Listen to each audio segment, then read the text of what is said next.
ایک درویش ساری رات عبادت کرتا رہا۔ صبح ہوئی تو اس نے دعا کے لیے ہاتھ اٹھائے اور اپنی حاجات اپنے رب سے بیان کرنے لگا، لیکن غیب سے آواز آئی، تیری دعا قبول نہیں ہوگی، فضول وقت برباد نہ کر۔ دوسری رات درویش پھر عبادت میں مشغول رہا اور صبح کے وقت پہلے کی طرح دعا میں مصروف ہو گیا۔ اس کے ایک مرید کو یہ بات معلوم ہوئی کہ عاطف کیب نے میرے مرشد کی دعاؤں کی رد کیے جانے کی خبر سنا دی ہے۔ وہ درویش کو دعاؤں میں مصروف دیکھ کر بولا، جب آپ کو معلوم ہو چکا ہے دعا قبول نہیں ہوگی تو کیوں مشقت اٹھاتے ہیں؟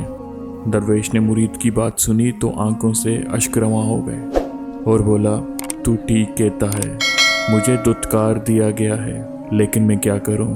اس دروازے کے سوا کوئی اور دروازہ بھی تو نہیں ہے۔